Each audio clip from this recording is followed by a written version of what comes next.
Rolf Harris is an icon of the entertainment industry, and this is, on so many levels, one of the saddest stories we have ever reported. In March, he was arrested in the UK on suspicion of sexual offences. No charges were laid. Tonight, you'll hear from 42-year-old bank manager and mother of three, Tonya Lee. She met Harris while touring the UK as a 14-year-old. Last week, she was interviewed by Scotland Yard detectives in Sydney. This is her story, and we advise you Tonya's description of events is confronting and necessarily explicit.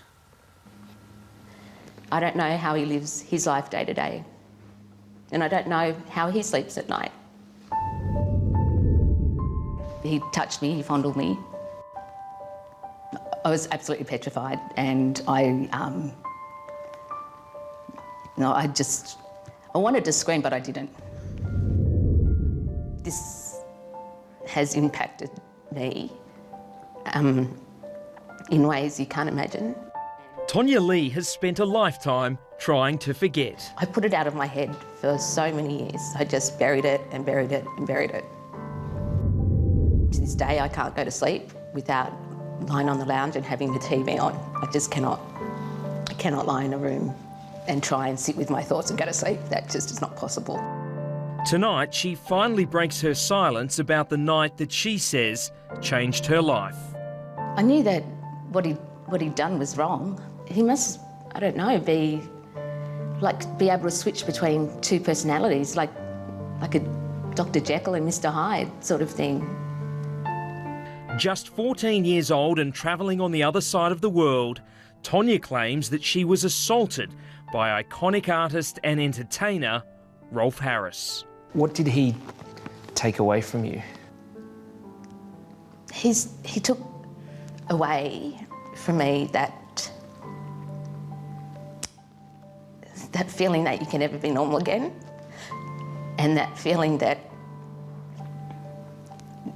you're worthwhile, and that feeling that you deserve to be happy, and that hope.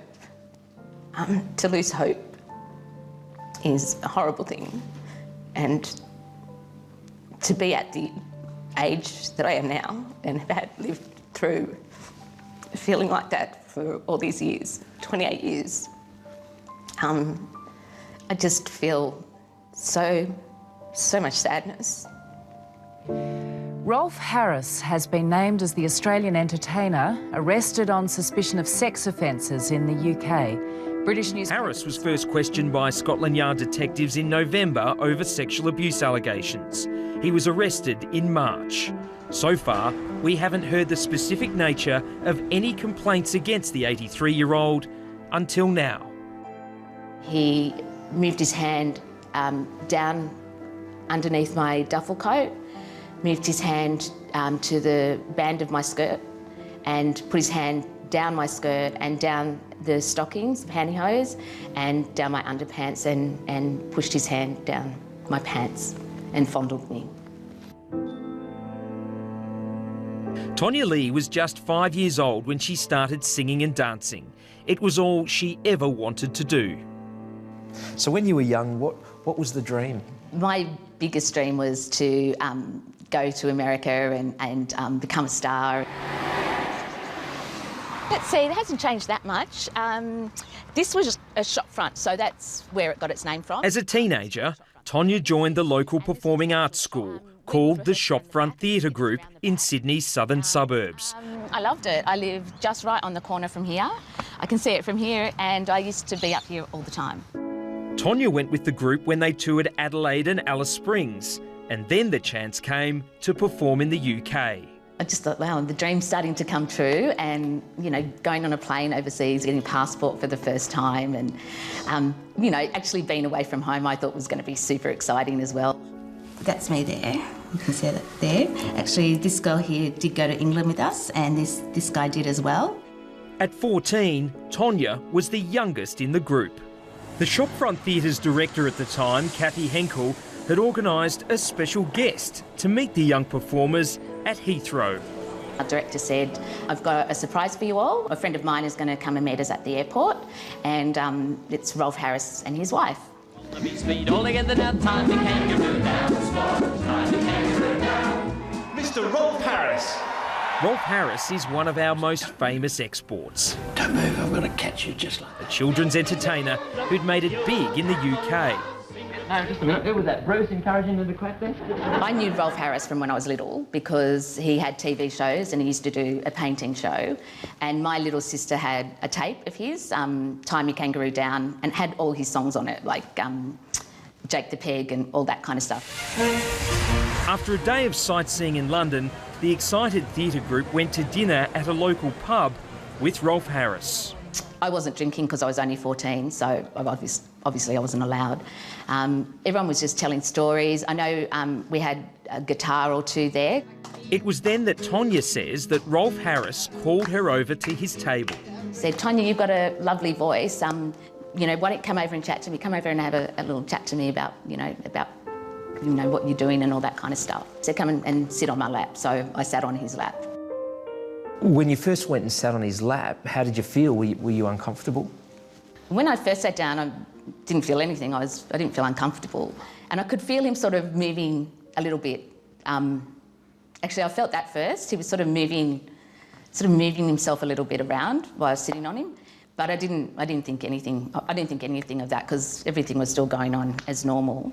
And then he put his hand on my thigh. So then I started to feel a bit weird. So the hand he had on me, he sort of moved around across my thigh because my legs are on the outside of his legs. And that's when he moved his hand up my skirt. What was going through your mind at that time? Then I started to get worried. I started to get a bit scared. Because happened quickly, and then it started to go up quite high, up towards my pants. It went right up to the top, but he wasn't inside and touching my skin or anything like that. Conversation was still going on and people were still singing and stuff like that, but then I knew that was really making me feel scared. And no one else in the room, in the pub, could see what was going on? No, there was a tablecloth on the table, so I think that was dangling down. So, you know, like you couldn't see straight through into the table. And I just got up and thought I'm just going to get out of here. So I went to the toilet. Frightened and confused, Tonya hid in a bathroom cubicle. When I got out of the toilets, as soon as I opened the door, he was standing there. And I don't know how long he'd been waiting there or if he came up really quickly. The toilets weren't in the same room as the room where we all were. They were sort of down a corridor. And there was a pot plant opposite the ladies' toilet exit, and the ladies' toilet exit was right at the end of the corridor. He came over to me and sort of edged me towards the pot plant and then sort of made out like he was going to give me a hug. So I was sort of wedged in between the pot plant and he had his hand over me. And I can't remember exactly what he said, but it was something like, oh, there you are, or, you know, something along those lines. Gave me a hug, and I didn't say anything because I was pretty frozen at that stage, and I was scared because I was trapped, basically, and I didn't scream. I don't know why. Then he put his hands on my top and put his hands down my top, and started to touch my breasts, and then really quickly with the same hand, before I knew it, he put his hands up my skirt and he put his hands down my tights and pants. What was going through your mind at that moment? I was absolutely petrified, and I wanted to scream, but I didn't. Yeah, to this day, I don't know why. And it happened so fast, and before I knew it, he was touching me, and then next thing I know, his hand's back out, he's giving me a hug. I know he said something, and I can't remember what it was. I don't think it was anything rude. I don't remember what it was, and then he walked away. He was gone, and I ran straight into the toilets again. What did you do when you went into the bathroom? I went straight into a stall and I just sat down and just started crying. I just didn't know what to do and was, totally scared, totally shocked. At that point, I didn't even want to see anybody outside. I just wanted to talk to my mum, just wanted to be back home. Didn't feel safe. Yeah, I was really scared. I knew that what he'd done was wrong, but I kind of thought, like, what am I going to say to people? And I was embarrassed as well. And then I thought, like, I didn't want to tell anybody that he'd touched me, and I knew Kathy was his friend, and I knew, I don't know, I thought maybe people might say I'd done something. So, yeah, I just, and it was the beginning of the tour as well, and I thought, like, we're stuck here, like, what am I going to do? And then everyone will hate me if I go out there and say anything. I went back out and I sort of tried to act like everything was okay. So you put on a brave face? Yeah, yeah. Did you tell anyone what happened? No. Why not? I think that's just the way I thought I should handle it. Yeah. I remember crying that night, but not loud and hysterical or anything like that, just a really secret cry, like quiet cry. And yeah, because I was never one to go to anybody and blurt out problems or anything like that. I'd sort of been brought up not to do that. And I didn't. What I did do was I started to really focus on food and eating, and I stopped eating instead. What do you mean you stopped eating? I sort of focused all of my thoughts on just concentrating on not eating food, or if I was going to eat, like not eat very much or throw up, or like I became really obsessed with that when I was over there. Tonya returned home, but the nightmare was just beginning. My mum was quite alarmed when I got home because I was very skinny, and she knew that something was wrong because I didn't want to go back to shopfront theatre. I was very depressed. I tended to stay in bed a lot. I can't tell you how many years that went on and off for, because I pretty much feel it continued on for most of my life. Did you want to tell your mum? No, I didn't actually. Even though she was really excited about me going to the UK, she's very protective. So she didn't want me to go on the trip, and I just, hounded her and hounded her and hounded her and told her that she was going to destroy my dream, and, it's really dramatic things, and sort of guilted her into letting me go. So there was that reason, and because I think she would have just felt incredible guilt about it, and I didn't want to do that to her.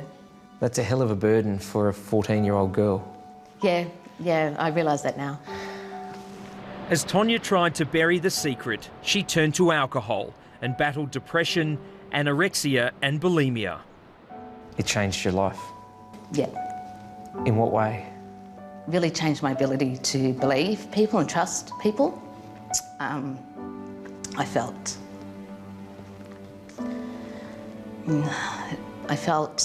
that I had to put on an act all the time, never show any true emotion, and just always just be happy, so no one delved any deeper. And sort of lacking that ability to stand up for yourself and feel that you are worthy of having a say, I guess. Certainly affected me emotionally, and eventually, I think mentally, suffered really bad moments of depression. Just lost that passion and yeah, that inner drive that I had when I was younger. Tonya checked herself into mental health facilities again and again, but it was only last year when she finally told doctors about what happened to her as a teenager. She was diagnosed with post-traumatic stress disorder. I started to suffer really bad panic attacks and anxiety attacks. Trying to deal with this has been something that has been ongoing and something that I've fought for a long time. There was a time when I thought that there's no more fighting in me, and I did go to that length where I wanted to die. And thank God it didn't happen. Thank God I'm still here. And yeah, I'd say that was the depths of what can happen and what happened to me. You've got kids yourself now. Yeah. What goes through your mind when you think back to that night? Even though my lowest ebb was when I tried to take my own life, I think the biggest turning point in me and this whole saga and this whole incident is that not so much when I had my first child, which was a boy, but when I had my twins, I had a little girl and a little boy, and it was when I saw my little girl, that's actually when it triggered it the most. And I found it very hard to bond with her. I found that I would ask my husband to change her nappies and do things like that, and I suffered very, very bad flashbacks, and I was unable to function, basically. Rolf Harris was one of 12 people arrested as part of Operation U-Tree, which was launched after allegations were made about British personality Jimmy Savile. That she could help you with one of your paintings. Good idea. Do you think... Even though Rolf Harris worked with Jimmy Savile, the allegations are not connected. Harris has not been charged with any offences. If you met him now, what would you say to him? I guess the thing I'd want to say to him is that I really wish you could understand how that little incident, perhaps little for you, was life impacting and changing for me. And mine was changed beyond anything that you can imagine. The young girl with dreams of becoming a star in America, lost forever.